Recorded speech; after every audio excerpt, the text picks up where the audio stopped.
Thank you for joining us with another edition of Getting Crafty with Miss Alyson, and this time we're going to be talking about dollhouse kits.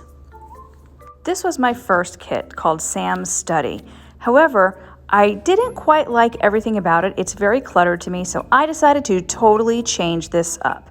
As you can see, there might be some patterns on that wallpaper you might recognize if you're an avid Disney park attendee. This is for Haunted Mansion. I tried messing around with some of the furniture, seeing how I liked the placement, and of course it has to have working lights. This is what I created from that, and as you can see, it is a Haunted Mansion themed Sam's Study. All the details are in here, and you can definitely tell that it's not just Sam's Study anymore, and I really love how it did turn out. There are actually glow-in-the-dark eyes. If you turn the lights out, you can see them glowing. You can tell by the cobwebs that this is a very traditional Haunted Mansion theme. And just remember, it doesn't have to end on the inside of your room. Check out what I put out on the back side of that brick wall.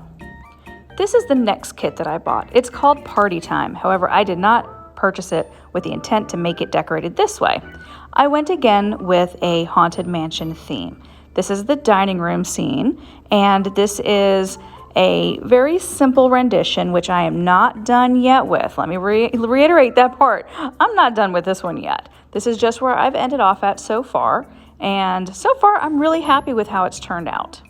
I did purchase some additional items for this set. Typically I do like to make them, but that is an item that I purchased from Hobby Lobby because I did want it to make it look professional.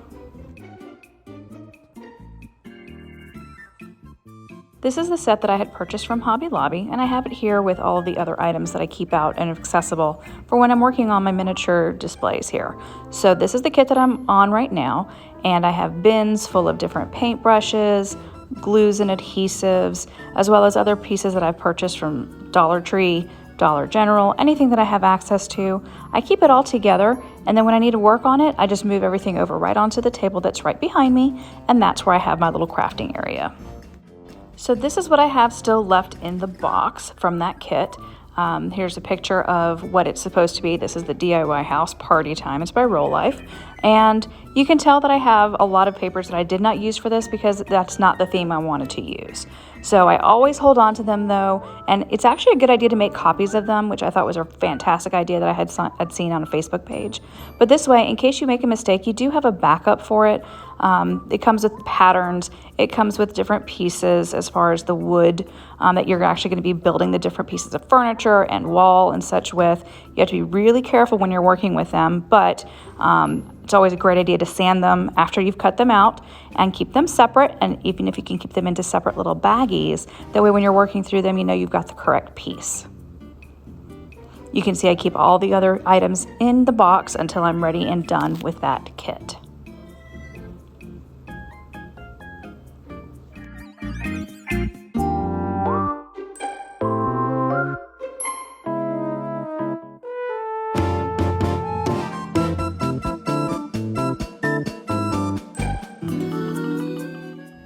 So again, here's what it was supposed to look like per following the directions of the kit, and this is the direction in which mine is taking.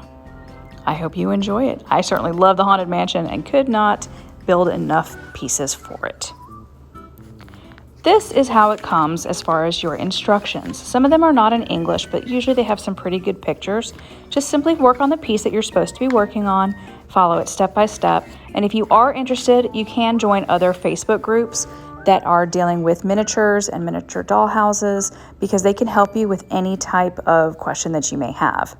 With the lighting, make sure you double check it every time you add in a new wire, attach it to that battery, and make sure it works because there's nothing worse than finishing your display and not being able to light it up with that beautiful LED light. Here are some of my favorite tools to use. These are little clamps that I had purchased from the Dollar Tree, and I just keep them together in just one little container so I have a go-to spot for any time I need to use any kind of my clamps or clips. I also have a really favorite type of glue to use. This one just for some reason works really well. As well as I have a brand new glue gun. I know I'm an adult when I say that, but this specific glue gun has a very small detail tip, which is great for working on small projects. I also have a self-mending mat, which I have used for years and years and love. And I have a little caddy to keep all of my pens, pencils, cutting equipment, and everything else. This kit is hopefully going to be one of my next kits. It's called a book nook, and this one happens to be based on Venice. But you can see you put it in between two books and on the bookshelf, and you can look right in or you can open it up.